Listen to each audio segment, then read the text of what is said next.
Bueno, la iglesia no es perfecta. Somos una comunidad llena de pecadores como el resto del mundo, solamente que perdonados porque hemos confiado en Cristo y lo que hizo en la cruz. Sin embargo, seguimos siendo eso, mis hermanos, pecadores, perdonados, pero pecadores. ¿Qué hacer cuando el pecado golpea la vida de la iglesia? Esa es la pregunta que nos arroja este texto. Si lo pudieron leer antes de venir, seguramente se habrán dado cuenta. El pueblo de Dios siempre ha recibido oposición. Oposición externa con el diablo a la cabeza en forma de serpiente, o de naciones paganas queriendo destruir Israel o dominarla, y aún profetas que se corrompen como Balaam, etc. En todo el libro de Nehemías hemos visto cómo Dios procura el avance de su plan de salvación al levantar la ciudad destruida de Jerusalén para que el Mesías pudiera nacer en el lugar y tiempo indicado. Y si bien la mano de Dios ha estado en todo momento ayudando a su pueblo, hemos visto que desde el inicio este ha recibido oposición. Recordemos a Sanbalat, a Tobías y a los árabes. Pero ¿qué ocurre cuando lo que amenaza al pueblo no son enemigos externos, sino un enemigo que nace dentro de él mismo? Un enemigo interno. ¿Cómo enfrenta la iglesia el pecado que mora en ella? Esta es tal vez la parte de la cual no nos gustaría hablar, pero no podemos ignorarla, porque como pueblo de Dios nos lleva a veces a nosotros mismos a ser contradicción para el avance del reino de Dios, ese pecado que mora en nosotros. Y se preguntarán de qué manera nuestro pecado nos lleva a ser contradicción al avance del reino de Dios. Bueno, recordemos la oración del Señor Jesús en Juan 17. En una parte, Él ora por la unidad de su pueblo y dice lo siguiente: ruego por los que han de creer en mí. ¿Para qué? Ruego para que todos sean uno, como tú, oh Padre, en mí y yo en ti, que también ellos sean uno en nosotros, para que el mundo crea que tú me enviaste. Cuando perdemos esta unidad por la que el Señor ruega por su pueblo, por nuestro pecado el uno contra el otro, ¿saben qué ocurre, hermanos? Literalmente privamos al mundo de conocer que Cristo es el Mesías enviado por Dios. ¿Qué dice? El Señor ora: ruego para que sean uno, para que el mundo crea que tú me enviaste. Cuando no somos uno como pueblo, cuando hay disensión y pecado los unos contra los otros entre nosotros, privamos al mundo de que crea que Dios envió a Cristo. En otras palabras, perjudicamos la salvación de los perdidos.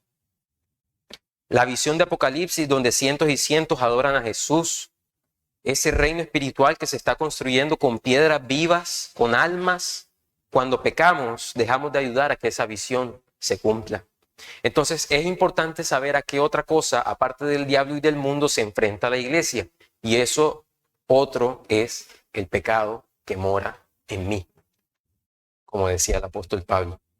Nehemías 5 nos va a mostrar esta realidad. Brevemente, un resumen del capítulo sería el siguiente. Un pueblo enfrenta problemas entre sus mismos habitantes por acciones pecaminosas de algunos contra otros. Y un hombre que lo ve se indigna y hace algo al respecto, ofreciendo una solución de la cual él mismo es el mejor ejemplo.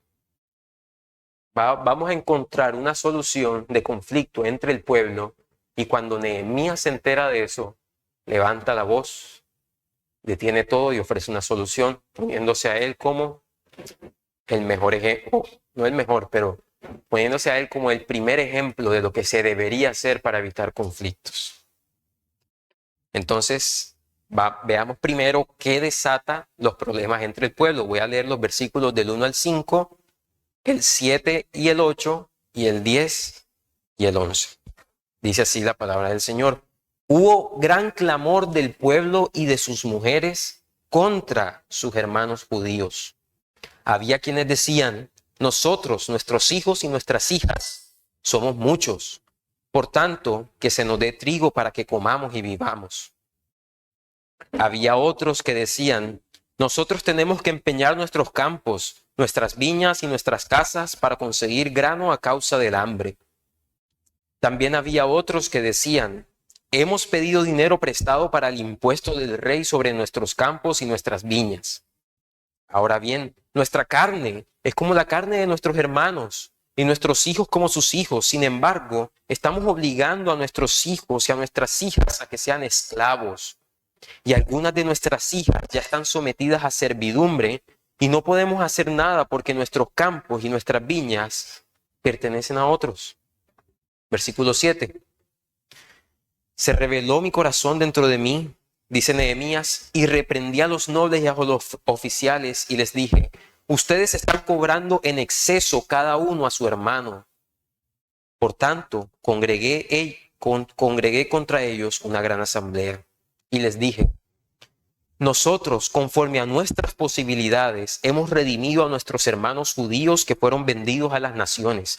Y ahora venderían ustedes aún a sus hermanos para que sean vendidos nuevamente a nosotros. Ellos se quedaron callados y no hallaron respuesta que dar. Versículo 10. También yo y mis hermanos y mis siervos les hemos prestado dinero y grano. Les ruego pues que abandonemos esta usura. Les ruego que hoy mismo les devuelvan sus campos, sus viñas, sus olivares y sus casas. También la 100ª parte del dinero y del grano, del vino nuevo y del aceite que están exigiendo de ellos.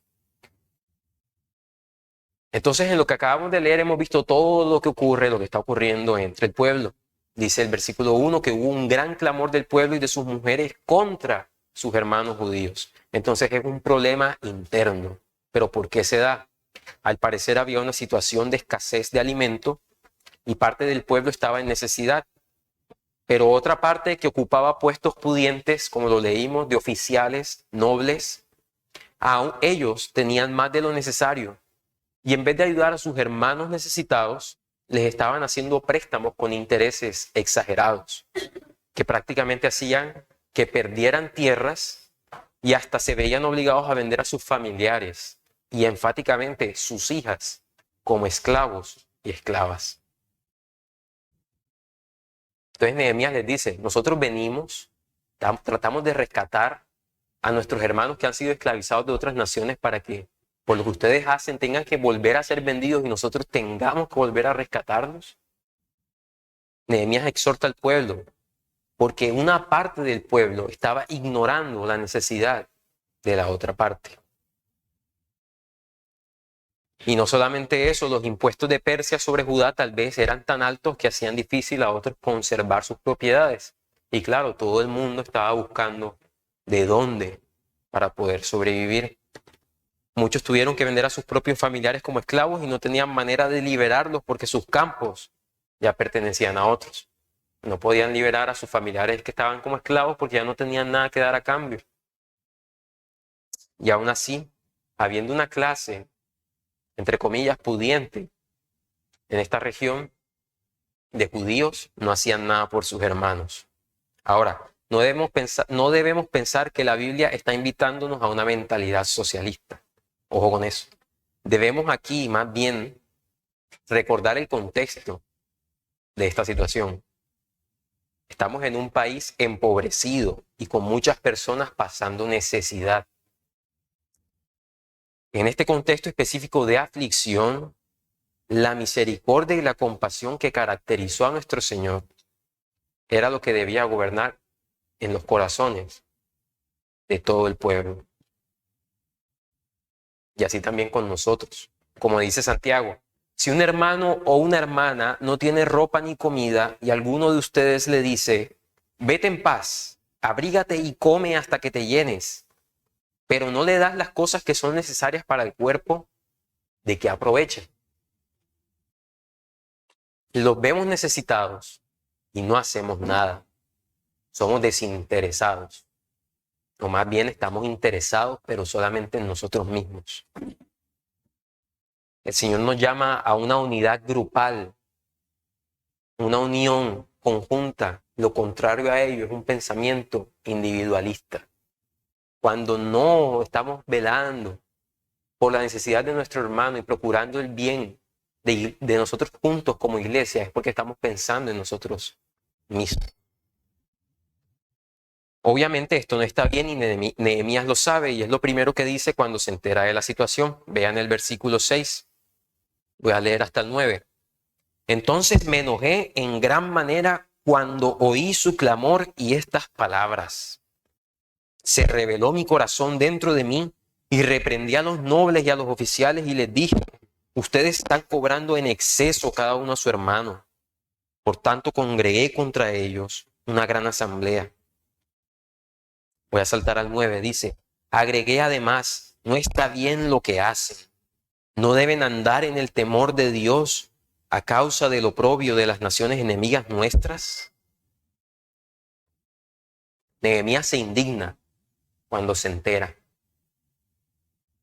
Una ira justa al ver la injusticia. Una molestia certera. Un enojo que demuestra que se preocupa por los vulnerados. Al ver una injusticia cometida, si no nos ocasiona fervor, mis hermanos, debemos revisarnos a ver si no estamos siendo o no nos hemos vuelto como aquellos que en los últimos días su amor se enfriará. Lástima que como seres caídos, nuestro enojo en las ocasiones en que es justo, pronto se vuelve pecaminoso, más rápido de lo que pensamos. Pero en este caso, la reacción de Nehemías lo condujo a actuar, pero no sin antes meditar. El versículo 7 dice, bueno, en mi versión dice, se reveló mi corazón dentro de mí. Si ustedes tienen Reina Valera, de seguro dice, lo medité en mi corazón. Entonces ese sentimiento de celo que Nehemías le saltó, Nehemías hizo bien en llevarlo al Señor para que ahí le mostrara qué hacer. Voy a leer un comentario de la Biblia Herencia Reformada que dice lo siguiente. La ley de Dios requiere que la comunidad del pacto viva en unidad y armonía unos con otros. La ley de Dios, la palabra de Dios, requiere que la comunidad del pacto, en este caso, antes Israel, ahora nosotros, la iglesia, vivamos en unidad y armonía unos con otros. Lo que oraba el Señor. Pero esto se ve afectado por nuestro propio pecado. Y en el caso de esta historia es la usura, o sea, la búsqueda aprovechada de un interés a otra persona más allá de lo justo. Sin embargo, mis hermanos, aquí nosotros podemos pensar en cualquier otro pecado que nos separe. Podemos hablar de la usura, pero aplicando este texto inmediatamente a nuestras vidas, podemos colocar cualquier pecado que ocasiona problemas entre nosotros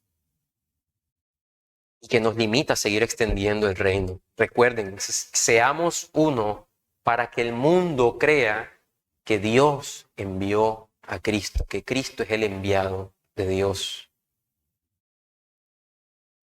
Lo que está en juego cuando no guardamos la unidad es la salvación de los perdidos, que la gente conozca a Cristo. Nuestro pecado, hermanos, más que traer a la gente a Cristo, hace que la gente se burle de nosotros y no tome en serio el evangelio. Vean el versículo 9. ¿No deben andar acaso en el temor de nuestro Dios a causa de las burlas de las naciones enemigas nuestras? No amar a nuestros hermanos, al pecar contra ellos, es igual a no respetar a Dios. Esta expresión, el temor de nuestro Dios, en otras traducciones se lee respeto hacia Dios, temor hacia Dios, temor reverente. Cuando nosotros pecamos entre nosotros, es igual a no respetar a Dios, a no tener temor de Él. Entonces hemos visto lo terrible que ellos estaban haciendo al ignorar la situación de sus hermanos y siendo indiferentes y básicamente incumpliendo los dos grandes mandamientos. No estaban amando al Señor sobre todas las cosas porque estaban pecando contra su prójimo, no amándolos como a ellos mismos. Entonces, ¿qué hace Nehemías? Ya hemos visto la situación, todo lo que ocurre, pero ¿qué hace Nehemías? Los confronta y los llama a arrepentirse, y él mismo es el primero en ser el ejemplo de este cambio. Versículo 10. También yo y mis hermanos y mis siervos les hemos prestado dinero y grano. Eso está diciendo Nehemías, que él también hacía préstamos. Les ruego pues que abandonemos esta usura. Nehemías había sido puesto como gobernador sobre Judá y tenía un derecho a un impuesto por su posición o una pensión, pero consciente de su posición privilegiada renunció a sus derechos por el bien de sus hermanos y el temor de Dios. Vean la ternura en la expresión, les ruego que abandonemos esto. Les ruego. Él no solo señala el problema, sino que se hace parte de él para buscar la solución. Cuando pecamos y nos aferramos a nuestro orgullo, nuestros corazones deberían levantarse y decir, ruego no pecar más contra mi hermano. Resolveré esta diferencia. Versículo 11 al 13 dice lo siguiente. Les ruego que hoy mismo les devuelvan sus campos, sus viñas, sus olivares y sus casas. También la centésima parte del dinero y del grano, del vino nuevo y del aceite que están exigiendo de ellos. Entonces ellos dijeron, lo devolveremos y no les exigiremos nada. Haremos tal como has dicho. Así que llamé a los sacerdotes y les hice jurar que harían conforme a esta promesa. También sacudí los pliegues de mi manto y dije, así sacuda Dios de su casa y de sus bienes a todo hombre que no cumpla esta promesa. Así sea sacudido y despojado. Y toda la asamblea dijo, amén, y alabaron al Señor. Entonces el pueblo hizo conforme a esta promesa. Entonces Nehemías llama al pueblo a tener misericordia y gracia hacia sus hermanos a través de un gran sacrificio personal. Porque ellos podían hacer el préstamo, cobrar los intereses si querían. El tema era que estaban haciéndolo de manera injusta porque estaban cobrando más de lo justo. Entonces, ellos decidieron que no iban a cobrar ni siquiera lo justo. Entonces era un gran sacrificio personal que estaban haciendo y ellos lo aceptaron, se arrepintieron y se volvieron de su mal camino. Y ya no se nos narra más de lo que ocurre entre el pueblo que estaba en necesidad y el pueblo que tenía más de lo necesario. Ahí queda la historia. Ellos simplemente dicen amén, lo haremos y lo hacen. Ayudan a su prójimo, lo aman, devuelven las propiedades y todo esto prometido delante de Dios, porque ahí estaban los sacerdotes, con una severa advertencia para el que se rehusara. Problema resuelto. Hermanos, en la disciplina de la iglesia, cuando un pecado es expuesto y los involucrados se arrepienten, todo queda olvidado y la armonía restaurada. Así de simple. No hay mucho que añadir. Y si no se arrepienten, las consecuencias. Entonces leamos las palabras finales de Nehemías en este relato que nos muestran un gran ejemplo de sacrificio. Versículos 14 y 15. Además, desde el día en que el rey me mandó que fuera gobernador en la tierra de Judá, desde el año 20 hasta el año 32 del rey Artajerjes, 12 años, ni yo ni mis hermanos hemos comido del pan del gobernador. Pero los gobernadores anteriores que me precedieron gravaban al pueblo y tomaban de ellos 40 siclos, o sea, 456 gramos de plata, además del pan y del vino. No solo eso, sino que también los sirvientes de esos gobernadores oprimían al pueblo. Dice Nehemías, pero yo no hice así a causa del temor de Dios. En el año 20 fue cuando Nehemías se enteró de la aflicción del pueblo y fue cuando se devolvió a Judá. Y aquí nos enteramos que ese mismo año él es puesto como gobernador. No sabemos en qué momento, pero sabemos que fue puesto como gobernador. Entonces él tenía un privilegio por dicho cargo, pero dice que no usó de ese privilegio, que se negó, contrario a lo que hicieron todos los gobernadores anteriores, que además hacían que sus sirvientes también recibieran impuestos. Versículo del 16 al 18 dice: también yo me dediqué a la obra en esta muralla y no compramos ningún terreno, y todos mis siervos estaban reunidos allí para la obra. Había a mi mesa 150 judíos y oficiales, sin contar los que vinieron a nosotros de las naciones que nos rodeaban. Lo que se preparaba para cada día era un buey y 6 ovejas escogidas. También eran preparadas aves para mí cada 10 días. Aves para mí. Cada 10 días se proveía en abundancia toda clase de vino. Y con todo esto no reclamé el pan del gobernador porque la servidumbre era pesada sobre este pueblo. Otra versión termina diciendo: rehusé exigir la ración que me correspondía como gobernador. Nunca reclamé la pensión porque el pueblo ya tenía una carga pesada. Vemos a Nehemías abnegado y bondadoso. No puso sobre el pueblo una carga que no podía llevar. Esto es una imagen de Cristo. Cristo no murió por nosotros y luego nos dijo: pero tienes que hacer esto más para completar tu salvación. Jesús es quien de verdad sacrificó su propia vida completa, no solo su ración de comida. Lo que le correspondía a Cristo era más que una ración de comida, la gloria. Y Él renuncia a ello para rescatar a los necesitados, desdichados. Nehemías termina orando y dice: oh Dios mío, acuérdate de todo lo que he hecho por este pueblo y bendíceme. Y cito otra vez a la Biblia de la herencia reformada que dice acerca de esta oración. Nehemías no estaba motivado por una mentalidad de obras y autojusticia con la cual pudiera recibir la bendición de Dios. Sí tenía fe en el Dios de gracia que recompensa a aquellos que lo buscan. Entonces vemos qué gran ejemplo el de Nehemías. Todos nosotros, ahora dejando Nehemías a un lado, todos nosotros queremos hacer avanzar el reino de Dios.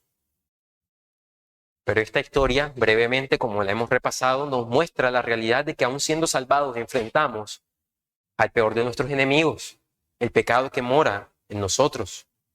¿Y cómo encaja esto en la historia de la salvación? Bueno, tal vez no haciendo algún avance como reconstruir la ciudad, pero sí haciendo evidente y recordándonos la necesidad de esa salvación que estaba por venir.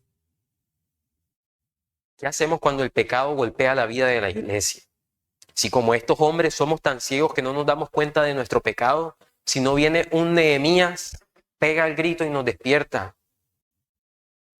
Entonces, ¿qué hacemos? Bueno, primero, recordamos que eso es lo que hizo nuestro Señor.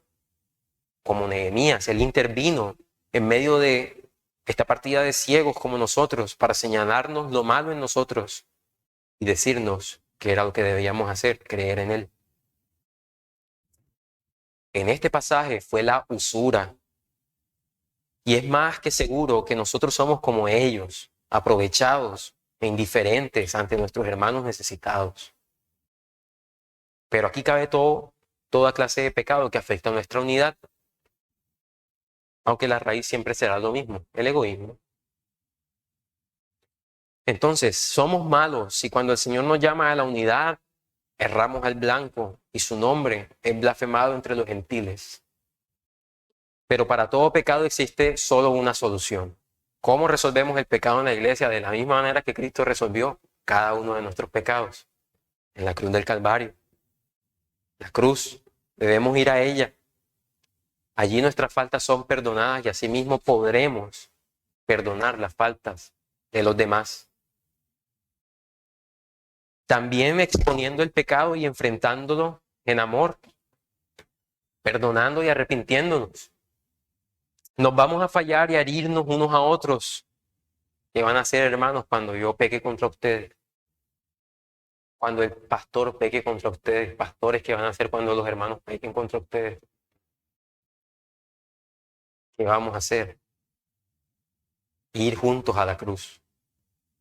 C.S. Lewis dice, ser cristiano es perdonar lo inexcusable porque Cristo perdonó lo inexcusable en mí. Colosenses 3:13 dice, soportándolos unos a otros y perdonándoos unos a otros. Si alguno tiene queja contra otro, como Cristo los perdonó, así también háganlo ustedes. Cristo te perdonó,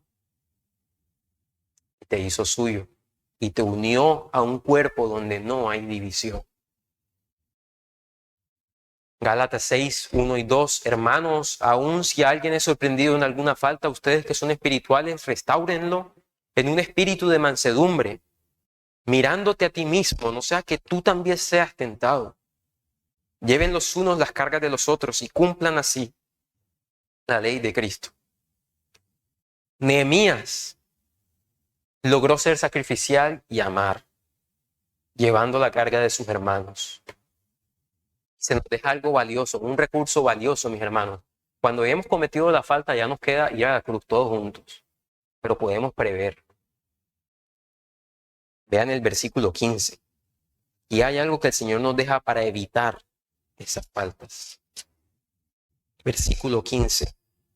Yo no hice así. O sea, como los gobernadores malos anteriores, yo no hice así a causa del temor de Dios. Y eso es lo que nos va a ayudar, ese es nuestro aliado. El temor a Dios es lo que nos priva de pecar contra nuestros hermanos. Un temor santo hacia Dios en nuestro corazón.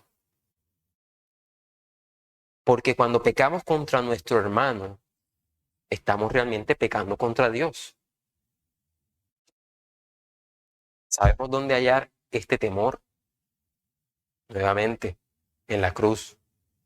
Porque allí, en la muerte desastrosa de Cristo, vemos lo que Dios debe hacerle a cada pecador como tú y como yo.